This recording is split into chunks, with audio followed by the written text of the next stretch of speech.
Hello everyone, this is the Champions Meeting Guide for Pace Chasers for Clan Paragon. We got a lot to get through, so let's just jump right in. So our Pace Chasers good. They certainly have a couple of problems we need to work through, but the good parts about Pace Chasers is that they're very simple to build, and that there is no absolutely required acceleration skill like a lot of the other roles. So that means there's a lot of characters that are viable, and that there is a lot of different ways you can build your character. Additionally, a lot of the Pace Chaser skills are front half based, and with an end closer centric lobby, you're going to have a near 100%, if not 100%, proc rate on those skills, and you won't have to worry about positioning, which is usually what late surgers have problems with. The negatives are, as always, you have a higher stamina requirement. This one is not as bad because you should be going for 901 stamina just for the speed boost anyways. And also, a lot of the pace ultimates require 2nd through 4th or 3rd through 5th, something like that. So with an end closer centric lobby, you have the ability of not actually getting the correct placing. We'll go through that and the means and the methods to mitigate that. In addition, pace chasers have the lowest spurt speed except for front runners. You're going to have to compete with end closers, which have very high final spurt speed, and you do have a lack of reliable accelerations. We're going to go through all of these issues and how to mitigate them. Do not worry. As per usual, this is just a reiteration from the first video, but the stats you should be going for: 1150 speed, 901 stamina for the speed boost, at least 301 guts. I prefer 500, but that's not required, and a balance of power and wit. So, Scorpio Cup, this previous CM, if you remember, you sometimes, just maybe 1 out of every 10, if you're playing the absolute meta against 2 people playing the absolute meta, you may have had the situation where you had double Silence Suzuka and 4 front runners, so that if you were playing Pace Chaser and Late Surger, you would just be locked into 6th, 7th, 8th position, and your Late Surgers would never be able to get into 6th place except for High Wit, and your Taiki Shuttle, even though you had a really great Taiki Shuttle, she wouldn't be able to get into 4th place and be able to proc her skill as well.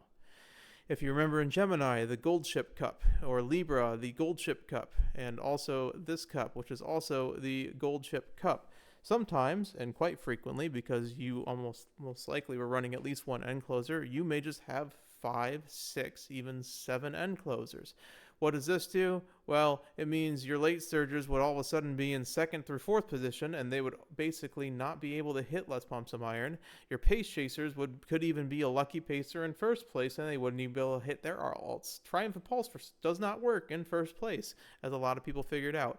If you remember from this CM, if your Taiki happened to be lucky pacer or had incredibly high wit and overtook the front runner, they would not hit shooting for victory, and there's a possibility that a Taiki behind you would hit shooting for victory, and it would just pass you in the late race. So these race composition issues are incredibly prevalent this CM. However, this is not the Gemini and Libra Cup, and I do believe that there will be a little bit more front runners because a lot of CM people are actually suggesting a Myonotalk on front runner as well as a couple of pace chasers. So it will not be as bad as the Gemini Libra Cup where you have 6, 7, 8 end closers, but it is very possible that it still happens, and most likely it will be an end closer centric CM because it is still a long CM.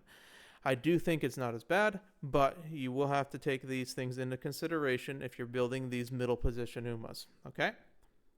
So, all right. These race compositions means, as I was saying, that a lot of front half skills are incredibly reliable. So let's take head on, for example. I'm not talking about timing here. I'm talking about procking. So the procking for head on is less than 50%, which means the front half of the rates in the 2nd style. This will proc almost 100% of the time, assuming you hit your wit check. Now, the timing of it we'll talk about, but it is incredibly useful because you're not going to have the situation as you did in the Scorpio Cup where your pace chasers are just in 6th for some freaking reason. All right. To take this to the extreme, Daiwa Alt, Resplendent Red Ace, Angling, and Scheming. You can pick these up on your pace chasers because the 1st position, if you're a lucky pacer or if you overtake, the 1st position is available to you. Okay? The 2nd position is also available to you and is actually quite likely to pass into the 2nd position at least a lot of times. So Daiwa Ultimate, very good. Angling and scheming, very good. Now, you don't necessarily need both of these. And a lot of times, you don't want to over excel. So we're going to talk about here. First, however, a lot of these skills that require second position or late are a little bit risky, because if you are the lucky pacer or you overtake and the timing doesn't hit right, a lot of these skills will not proc properly. So, for example, Pure Heart, normally a very reliable skill, is a little bit less reliable, and having it be less reliable on your recovery, especially in a long CM, is a little bit troublesome. However, Pure Heart only requires second place. A lot of times, if you're lucky pacer, you're not having to deal with any sort of adversity, which means that you're generally going to be able to either dodge debuffs and not have to change lanes very much, so you won't need as much stam. So Pure Heart is fine. The skill that I don't suggest is Agnes Tachyon alt as an inherit, because Uma squared requires order 3rd or 4th, essentially. Order rate 40 is 4th, and distance rate 50%. All this is a white skill with a little bit of speed. I would much rather have corner recovery. Apologies. The other two types of skills that are going to be a little bit more risky are ones that require a pass, like I Never Goop Up, and also Rudolph ult is another good example, which requires 3 passes. Rudolph ults can be very difficult in Pace Chaser to proc because of the composition being end closer. I Never Goof Up normally is a very good skill, but it requires a change order from 3rd to 2nd, essentially, is what your only chance of really hitting it, or a front-based lobby. It is unlikely for that to happen, in my opinion. It is possible, but you're talking about spending like 150 skill points for something that's going to happen maybe half the time. And as always, I Never Goof Up is a good secondary acceleration skill, but it is not like Let's Pump Some Iron, where it can absolutely win you the race just on its own. The final type of skills that are incredibly risky and are quite difficult in order to proc are ones that require side blocks or front blocks. Nimble Navigator is simply good enough, and that's why you will take Nimble Navigator, at least the white version, a lot of times. But stuff like Bakashin ult, which looks good in the simulator, looks good on paper because it has good target speed and everything, is very difficult to hit because you are trying to get blocked on the side from a position that not many people are going to be playing. So unless you personally are running characters in the Pace Chaser slot, you are very unlikely to get side blocked while in the Pace Chaser position when everyone is playing end closers, okay?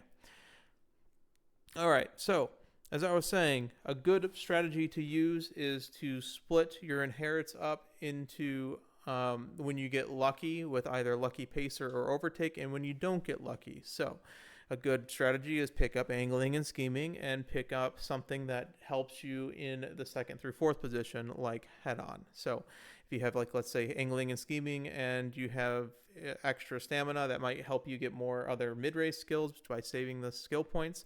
Do something like that. Ideally, I guess if you have all 4 of these, that's really good, but that is, of course, luxury. The 2 on the left are basically your very lucky ones that will win you the race, though. Sand Skies, Angling and Scheming, and Iowa Scarlet's Resplendent Red Ace. So, as I was saying, there's no required acceleration skills for Pace Chasers, okay? All the acceleration skills are okay. The problem with Pace Chasers, and a lot of people stray away from it, is not like most other mediums and mile CMs. They have a dead zone. So namely, Head On and the Burning Spirits or the Ignited Spirits have trouble because the second half of the corner, the second corner they can possibly proc on, happens too late in the acceleration zone. So as you can see, NSM, it's not as bad.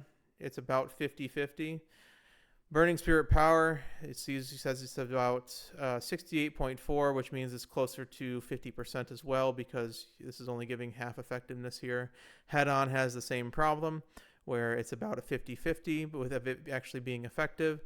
And so you're really left with Angling and Scheming, which happens at the same time every race, and Resplendent Red Ace, which if you look, has a little bit of time that it happens at the start, where it's just speed increase, and then it has a speed carryover acceleration increase as well. So really, Resplendent Red Ace gives you a little bit about half the time, and the Angling and Scheming are your 2 most reliable, but you generally want to pick about 2-ish excels so that you have a decent chance of actually hitting your excel rate. So if you have you flip 2 coins, you're hoping for one of them. That's going to be a 75% chance. You flip 3 coins, it's an 82.5% chance. Not as much as the 25. Not as much as the 25% increase from picking 2. So I would say go for 2, go for 3 if you can handle it, but anything more than that is very, very luxury, and you would probably be better picking the next thing, which is full effect late race skills. There are only a couple of these, which is really innate experience, inside scoop, and of course Brian Alt. These three are skills that are just, they work every single time because there is a position keep on this first straight. Because these specify the late race, these will always happen on the end straight and will give you full effect no matter what. In addition, because you're a pace chaser and you're lacking in spurt speed, having spurt speed on the end race, especially if you get lucky pacer, will help you a lot in staving off the end closers, which naturally have a very high spurt speed and much more spurt speed than you have. So in other words, your mid race and your wit can carry your mid race, and you can use skills to supplement your late race. Okay, the ones on the right also technically are late race skills with full effect. A lot of them have the problem that I said before with team composition. Namely, Triumphant Pulse is probably the best one on here because you only require second place. But again, if you're in second place on the late race at 200 meters, you may not be winning the race. It's the same thing with a lot of the other skills. Prideful King, the same way. Duty of Dignity Calls has issues sometimes with positioning as well. I just listed all the late race skills that get technically full effect for you. Okay? So these have positioning issues. These three generally do not. So Narita Bryan is a very, very good inherit in all roles, this one, honestly. But so especially in pace chasers where you have the luxury of choosing different choosing different acceleration skills that are non-inherits.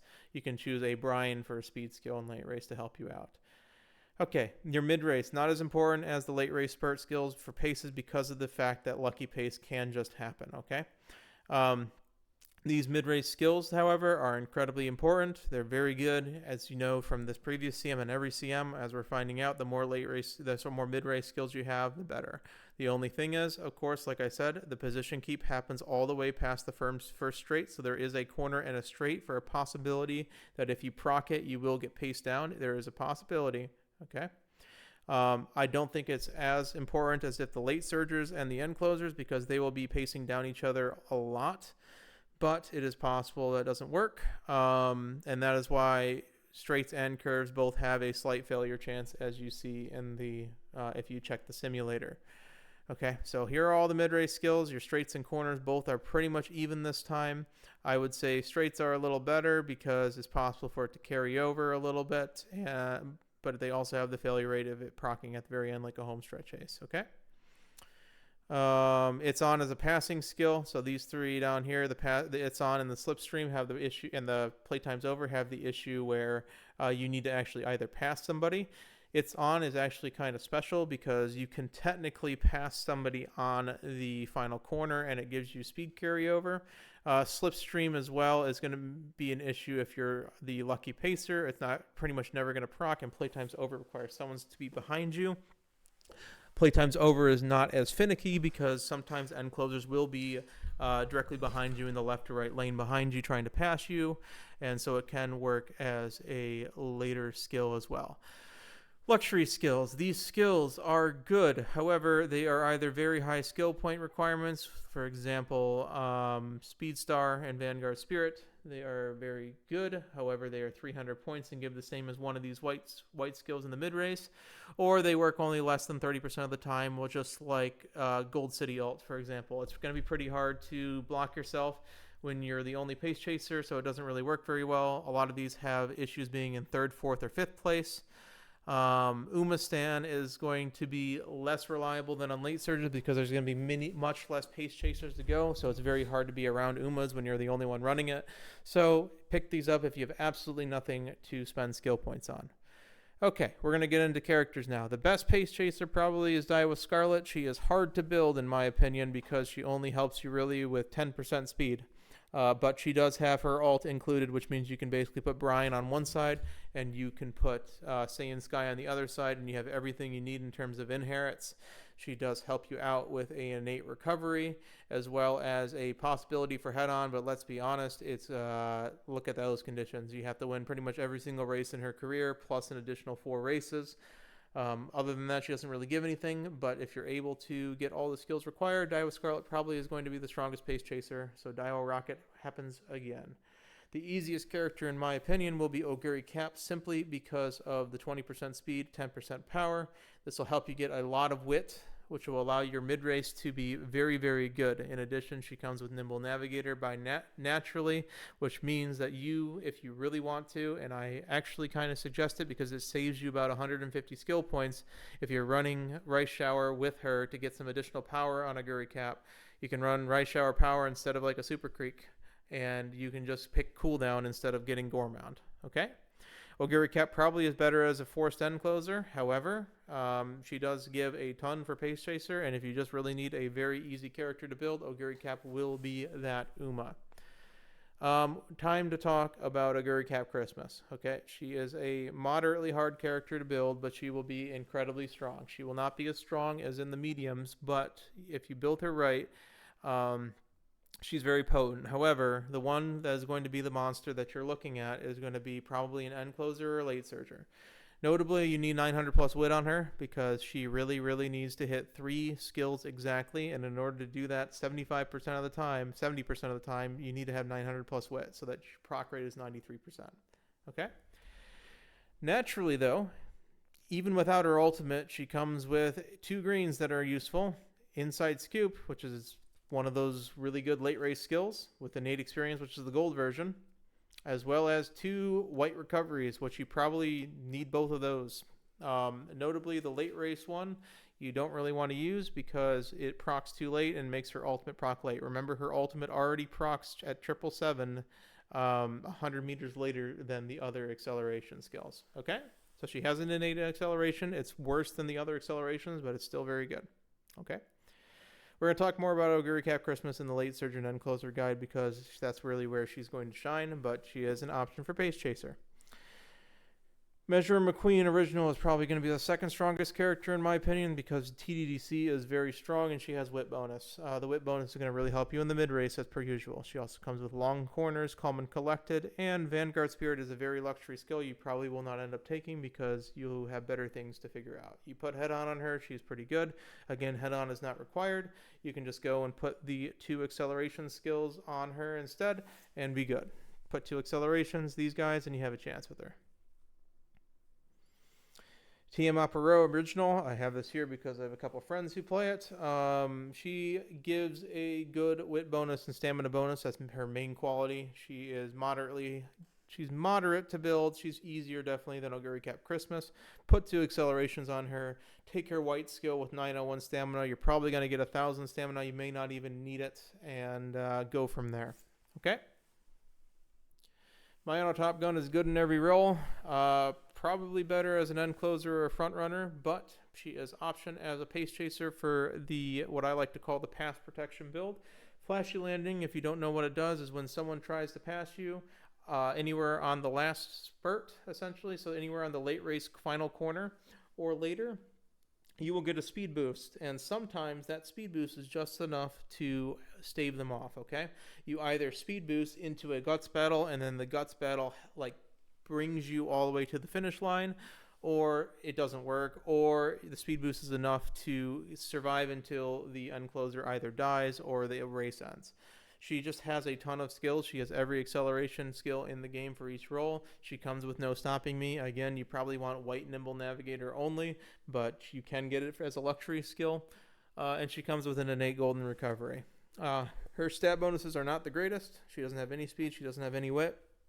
But if you're able to get the stats, she has pretty much everything else you need for a pace chaser if you do her 4 races, one in each style. Narita Brine, I think, will be very strong as well because Shadow Break, she just has 2 Shadow Breaks where everyone else has 1, and Shadow Break is a very good skill this time. She also comes with pretty much every single luxury skill that you need. Beeline Burst is a very good mid-race skill because it can proc either on the late race and it works, it can proc on the early race and pace break you, or it can proc in the mid-race and be a very good mid-race skill, similar to an Anchors Away. She also comes with Straightaway Adept, which is an incredibly good skill, is Beeline Burst White. Lone Wolf, this could be your Lone Wolf Uma as it's just built in. Preferred Position is a white skill. If you're going for 901 stamina, you may only need a white skill, especially if you're banking on Lucky Pacer a lot of times. And IBAM, which is Home Stretch Haste. Home Stretch Haste is not a bad skill. It just has a 50-50 chance of basically being half or not as effective because it can technically proc at the very end of a race until the buff, which is the 2-year anniversary. So right now, Home Stretch Haste is just not as good as other late race skills, but it still is a good skill. Meisho Doto. There is one real good reason to run Meisho Doto for medium, and that is, well, if you like her. But besides that, it's because you can use it as insurance. So as I was saying, you kind of want to split sometimes whether or not you're going for the lucky pace / overtake, or if you're not going to hit it. Meisho Doto Ultimate is a very good way to take that insurance. Remember, when you're running it on her, it's as if you're running the skill twice because it's twice the duration and twice the potency. Okay, so let's say that you're in first place while you have Angling and Scheming and you have Daiwa Scarlet Red Ace.